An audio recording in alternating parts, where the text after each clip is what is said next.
All right, guys. Hey, welcome back here. We're Coal Region Discontent. And if you could, make sure you share the video, get the information out there. But it is election season. So what we do is we try to get candidates' voices out there, whether they, no matter what party they are. We feel like everybody needs to have an educated choice when they go to the ballot box. So hopefully here we will be having John Simeone joining us. If I'm saying that right. Like I said, here we are. We're with John Simeone. Now, I think I'm saying that right. Simeon, that's correct. Yes, sir. All right, John, and you're running for District Magistrate in the Shamokin Zerby Township area, who John Gembic currently holds that seat. Is that correct? Yes, sir. That's correct. All right, Mr. Simeone, if you could just I don't really know much about you. I know that you are in real estate, from what I hear. I used to be a real estate agent. I do general contracting right now. Okay, so what makes you want to run for this position? I've been I've had rentals and been doing business in Shamokin Pa Township for many years, and I've been in front of Mr. Gembic for many tenant landlord uh, things, and I just believe it's time for a change. I believe in term limits. I mean, he's been in there for 24 years now. I believe that we need to get just a different blood in that position. Okay, now you'll be running in the primary as a Republican, Republican. Democrat. I am running as a Republican. That's correct. Now you're going to be on the ballot, or are you running as a write-in? No, I will be on the primary ballot along with Mr. Gembic, who's running as a Republican and a Democrat, and Mr. Zalinsky, who's running as a Democrat and a Republican. You can cross file as a district justice. Okay, I've heard that a lot. That because I believe that a magistrate, a judge in general, shouldn't really be tied to one party or the other because they're supposed to be non-biased in the eyes of the law. But you see that a lot in other states and other places where, like I said, people vote along party lines, so everybody wants to join into a party. So you're saying that Mr. Gembic, who has, like you said, been there 24 years, he's been there a long time. So you're saying you need a change because you need a change in people. I mean, you're not the first person to say this. I have heard this from many people, actually. And what kind of changes do you see that need to be changed or made, rather? But I think that, anytime that if somebody's in a position for a long, long time, they get to know everybody. They get to be, it's not bad to know people and see things, but after a while, how can you be unbiased when you've seen so many people in front of you for so many times, or you have so many things going on outside there? And I'm not saying that I'm not accusing anybody of anything. Let's start to go right there. What I'm saying is my personal belief is, you start developing relationships, and sometimes you need to step back from that, and you need new blood in there.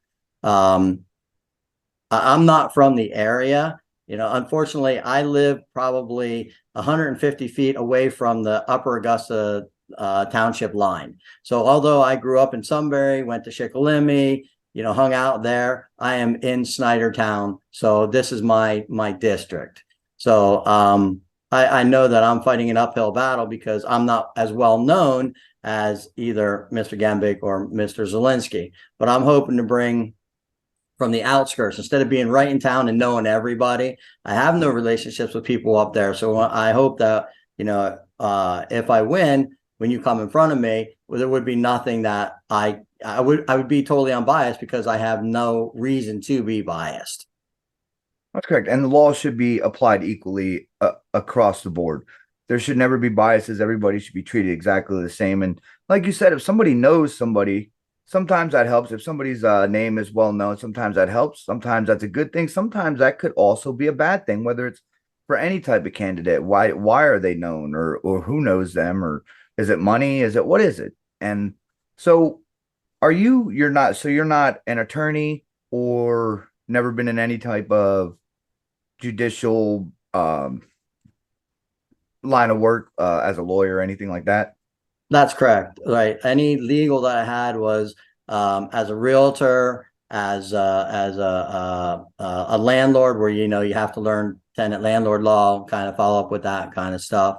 But I am not a lawyer. No. Okay. Well, I mean, you do got a tough matchup. Like I said, Zalinsky is well known. Gembic's been in there a long time, and he's well known. So I Lost just the picture. recently heard about you running for not that long ago. He's gone. I've actually been planning this for a long time. Thank you.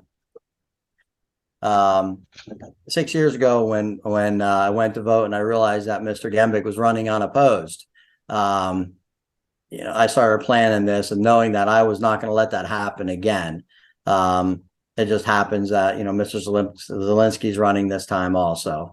Like I said, my whole thing is we just need to have, going back to what you said about the primary and Democrats versus Republicans. Okay. So we are one of so many states that do not allow independents or anybody else to vote in the primary. So if you do not pick a party, it makes it very hard to either get on, to get elected. Because you're not allowed to be on the primary. They're not allowed to vote for you. Independents or anything else, non-affiliates can't vote in the primary. So then you're already behind. Plus, you do have those people that stick right with their party, and especially when you don't know the names. There's a lot of people out there in this area that don't know John Gembic, don't know Bill Zalinsky, don't know me, but know when they go to vote, they have to pick something. They still want to do their civic duty. They still want to vote, but they really have no way of knowing who is for what, because we don't do big televised things. We don't get that kind of advertisement for such a smaller kind of election. Well, and that's exactly why I do these types of things with candidates. I try to put somebody's message or their voice out there that otherwise maybe somebody wouldn't know about, because I feel like everybody needs to have an educated choice, like I said, to go to the ballot box instead of just reading headlines, instead of just being told who to like and who not to like, or just voting because there's an R or a D beside somebody's name. I feel like if you're running and you had enough signatures, you're on the ballot, even if you're somebody's a write-in ballot. I feel like people should at least know their choices and know at least a little bit about them. Uh, So, I agree. I was very excited about talking to you about this because, again, we don't get the opportunity to do it. And my stand is the first thing I want everybody to know about me is I'm down the middle. I am not far right. I'm not far left. You call me a Republican because I have a thing there, but fair, honest, give everybody they need to be treated with respect, but they need to know that there's penalties for things too. Again, as a landlord, I'm tired of going in front of district justices and having the police called, and there's nothing we can do about it because this happens.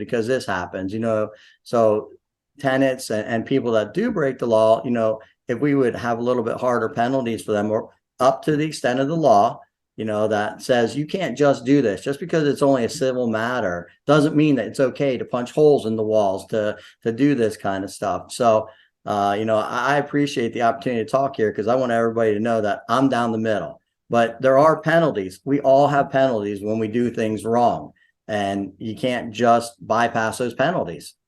well, absolutely. It's not the laws that deter people from committing crimes. It is the consequences, and that sometimes you need to follow through with that. So, what I wanted to ask you is, what do you feel like you're bringing to the table that people could uh, consider you for their vote? I'm really hoping that you can see them. I am an outsider as far as not being right downtown. Everybody thinks of Shamokin and Cole Township. They forget about Zerby Township. They forget about Snydertown. They forget about Shamokin Township. Unless you're one of those people that live in the area that got in trouble, you don't even know who your district justice is. You know what I mean? A lot of people that live close to the border, like I do, just assume that they're in Sunbury because that's where they may work or they may drive to. So I want to bring to the table that we exist down here, and um, it's not just all the stuff of the big city. You know what I mean? Like, there's a lot of people out there that we represent that still need to be represented, which means making sure that everybody's treated fairly, but they know there are consequences. Like I said, with you bringing the outside point of view from not being in a political light, not being, say, Gembic's been in there 24 years. He's been there a long time. Zalinsky was a police officer.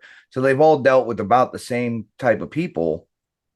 So maybe you bring a different vision of how people are, how things go, instead of well, like I said, I can't accuse anybody of anything, but instead of maybe like a lot of people are saying the good old boys club or anything like that. I mean, we need somebody that is non-biased. Not saying that Gembic is biased. I'm just saying we need somebody that's non-biased that applies laws equally, because everybody should feel like they are going to get treated equally under the law when they go in front of any judge. There should be no favoritism, anything along those lines. Absolutely. And again, can't say enough that my words are not to accuse anybody of any kind of bias or any improprieties. That's not, we're talking about exactly how I feel and what I want to represent to people. But the same thing, you do hear it in small towns, the good old boys club. You do know that Mr. Zalinsky has seen, as a police officer, we all know they see a badder side of people than, most people, and Mr. Gembic has seen the badder side of them. And again, I'm not accusing anybody because I don't know them as an unbiased whatever.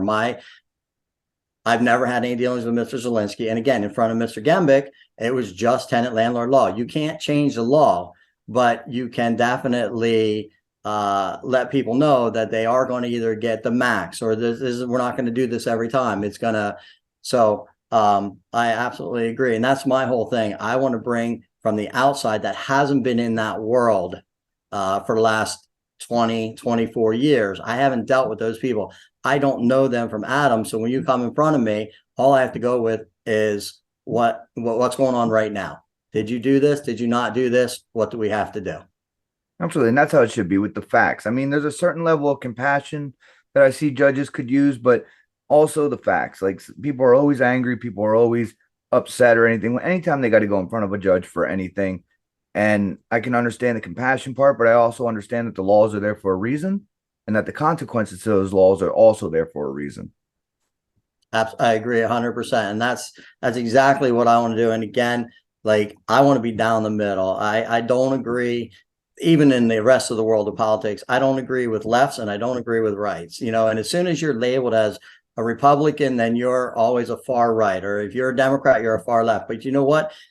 Our country is built on the middle, on being able to work with people. In that position, you still need to work with the people who broke the law. You still need to work with the landlords who are bringing that in front of you. You still have to work with the police who are bringing that. You have to work with everybody. And it doesn't matter D and R. It doesn't matter anything other than let's get to the facts. Let's see what we can do. And let's get this straightened out so everybody can move on with their life and hopefully become better. We all make mistakes, but you need to become better from your mistakes. Okay, well, talking about mistakes and being better, so are you a man that believes in second chances? People can learn from their mistakes and, like, say, committed crimes in the past, but can become a better person today, a productive member of society, even maybe a leader. Oh, absolutely. I believe that, I mean, let's face it, if you keep repeating 5, 6, 7, 8, 9, 10 times, your chances go down that you're going to make me believe that you're going to change. But you come in one time, two times because, something happened. Obviously, most accidents are within our control, right? The word accident is just what we use when human error is what we use. But accidents happen, things happen, but that does not dictate who you're going to be. You see it in the prisons where, this guy did something when he's 16 and now he's, 50, 60, and he's been doing good, but they're in a controlled environment. I'm talking about too, you're out there, you're still living in the world. You still go to work every day. You still are productive. You deserve to be treated fairly every time you come in. Just because you made a mistake last week doesn't mean you're going to make that same mistake or another mistake next week. Absolutely. And those are the kind of things we like to hear. I get it all the time. Somebody would say I'm a Republican or I'm a Democrat or something. I am still a person that believes that in a song it says that we are all in the same boat. So why would people, be trying to punch holes? Because if they sink, we sink. I still believe there's still a chance for people to come together. I still believe that we all need to work together or we're going to go nowhere and it's just going to be it's going to be chaos. So, but is there anything else that you would like to add? Let people know. I know you have an upcoming event tomorrow, actually April 8th at the Fairview Okay. Fire Company. Yep. The Fairview on Pine Street, from 12 to 4 tomorrow. A meet and greet. Any questions? I'd be love to talk to people. Go more into any questions they might have. Like I said, my biggest thing is the middle. And again, it's if I had a political belief with everything that's going on with all the way around is the middle. We're not in second grade. You don't get to call names. You don't get to not work with people. Your job is to work with people and come up with a viable, your results have to be something that can be good for everybody. You know what I mean? Not everybody's going to be happy. This is not about happy and sad, but this is about making it work. So, because like you said, we're all in this together. We all drive down the same road every day, go to work every day, want to feed our families, just want to be. And we need to get back to that down the middle thing. All right. Well, folks, everybody that has tuned in for this, this is John Simeone. He's looking and hoping for your support on May 16th in the primary elections and further out. And he's running for district magistrate, like I said, in the Shamokin, Zerby Township area. And he will be having meet and greet. You can come out and meet him, talk to him, and ask him any questions you might have. But everybody should have, like I said, an educated choice when they go to the ballot box. So hopefully you guys share this out and get his voice out there. And John, if you have any last things to say, you go right ahead. I want to thank you for your time. I really appreciate it. This is a great opportunity. I do appreciate being able to talk with you. All right. Hey, thanks again, John.